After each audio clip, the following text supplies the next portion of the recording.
राधे राधे, जय श्री कृष्णा। कहानी संग्रह में हमारे सभी दर्शकों का हार्दिक स्वागत है। दर्शकों, आज हम आपको महाभारत जैसा युद्ध हुए लगभग 5000 वर्ष बीत गए, लेकिन उस खूनी इतिहास की यादें आज भी हमारी जीवन में ताजी हैं। इस भीषण युद्ध में दुनिया के सभी वीर योद्धाओं ने हिस्सा लिया।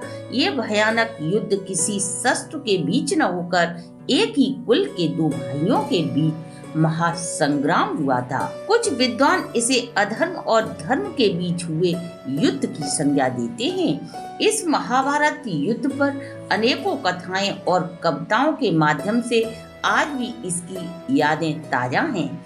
किसी ने इसे जय संहिता का रूप दिया तो किसी ने काव्य संहिता का नाम देकर हमें महाभारत की योद्धाओं का परिचय कराया।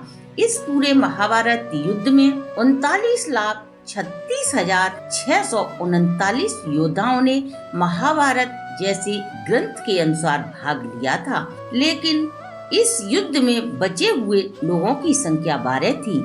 इस बात से आप अंदाजा लगा सकते हैं कि यह कितना विनाशक युद्ध था। इसी कारण इसे महाभारत की संज्ञा दी गई। जहां इस युद्ध में लाखों योद्धा गुमनामी के अंधेरों में दबकर वीर गति को प्राप्त हो गए, वहीं कुछ योद्धा ऐसे भी थे जो मरकर भी अमर हो गए। इन्हीं में से एक योद्धा थे दानवीर कर्ण, जिनका नाम अग्रणीय है। यह वो वीर योद्धा थे जो प्रतिदिन 1.25 मन सोना दान देते थे, जिनके प्रत्यक्ष प्रमाण आज भी मौजूद हैं। उस महाभारत युद्ध में कर्ण ने सोना चांदी की तो बात ही छोड़िए, दान में अपने शरीर का जो एक अंग कवच था उसे ही दे दिया। ऐसा करके उस दानी ने पांडवों की झोली में जीत डाल दी थी। यह घटना कुरुक्षेत्र से लगभग 150 किलोमीटर दूरी पर स्थित हस्तिनापुर का आज भी वो विशाल कर्ण का मंदिर महाभारत युद्ध का चश्मदीद गवाह है। यह मंदिर उसी जगह स्थित है जहां रोज दानवीर कर्ण सूर्यदेव को जल अर्पित कर 1.25 मन सोना दान दिया करते थे। यही वो मंदिर है जहां वो रोज स्नान के बाद शिवलिंग पर जलाभिषेक करते थे। कर्ण के नाम से बना यह मंदिर, जिसमें महाभारत काल का शिवलिंग आज भी स्थापित है। इस शिवलिंग की स्थापना कर्ण ने ही की थी, इसलिए इस मंदिर का नाम कर्ण के नाम पर ही रखा गया। यह मंदिर पूरी तरह से शिवलिंग सहित सोने से मढ़ा था। कर्ण की मृत्यु के बाद पांडवों ने इस पर कोई खास ध्यान नहीं दिया और समय के साथ लुटेरे इस मंदिर से सभी सोना उखाड़ कर ले गए। शिवलिंग को उखाड़ने की उन्होंने बहुत कोशिश की, लेकिन वो इसे हिला भी न सके। वर्तमान में गंगा की धारा समेटकर यहाँ से लगभग 5 किलोमीटर दूर बह रही है। वही गंगा जो महाभारत काल में मंदिर से सट कर बहती थी। अभिमन्यु के पुत्र परीक्षित का 27वीं पीढ़ी के दौरान गंगा ने अपना जब प्रचंड रूप धारण किया, जिससे प्रजा को भयंकर बाढ़ का सामना करना पड़ा।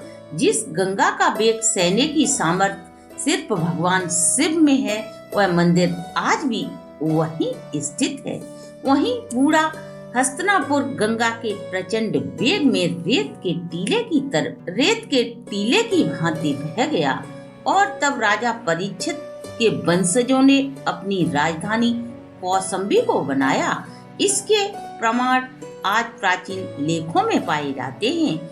जब बाढ़ का प्रचंड वेग खत्म हुआ, पानी सूखा, तो गंगा मैया समय के साथ साथ विलुप्त सी होकर आज 5 किलोमीटर दूरी पर बहती नजर आती हैं। जब भगवान श्री कृष्ण के शांति दूत बनकर हस्तिनापुर जाने के बावजूद वे युद्ध को न रोक सके, तब कर्ण के विजय धनुष को लेकर पांडव काफी चिंतित थे।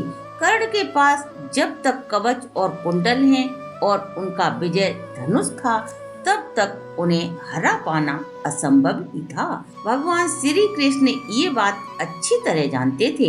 कर्ण को युद्ध भूमि में परास्त करने के लिए कवच कुंडल दान में लेकर महाभारत का युद्ध पांडवों के पक्ष में करना यह सरल उपाय था, क्योंकि कर्ण महादानी थे। वह नित्य सुबह गंगा स्नान के बाद किसी भी याचक को खाली हाथ नहीं लौटाते थे। अतः श्री कृष्ण ने अर्जुन के पिता देवराज इंद्र से अर्जुन को महाभारत युद्ध में विजय पाने के लिए कवच कुंडल दान में लेने की याचना की। देवराज इंद्र की इस योजना का भान आकाश में विराजमान कर्ण के पिता सूर्य देव को चलता है, तो उन्होंने कर्ण को इस छल पूर्वक दान न देने के लिए उनसे मना करते हैं। परंतु कर्ण तो दानवीर थे। सुबह जैसे ही इंद्र ब्राह्मण का वेश धारण करके कर्ण से संकल्प ले लेते हैं, तब कर्ण बोले, ऐसी कौन सी वस्तु है जो स्वर्ग लोक के अधिपति के पास नहीं है, जो इस सूत पुत्र कर्ण के पास है। अहो भाग्य, हमारे स्वर्ग के स्वामी हमारे सामने हाथ फैलाए खड़े हैं। इस सूत पुत्र से वेश बदलने की क्या आवश्यकता थी? मांगो क्या चाहिए। इंद्र अपने वास्तविक स्वरूप में आ जाते हैं और कर्ण से कवच कुंडल की याचना करते हैं। कर्ण खुशी खुशी उन्हें वो कवच जो उसके शरीर का एक अंग था इंद्रदेव को काट कर दान में दे देते हैं। आज भी गवाह है वो गंगा का प्राचीन घाट और कर्ण मंदिर जो वहाँ विराजमान है। अगर आपको हमारी ये प्रस्तुति अच्छी लगी हो तो आप हमारे चैनल को लाइक, सब्सक्राइब और शेयर करें।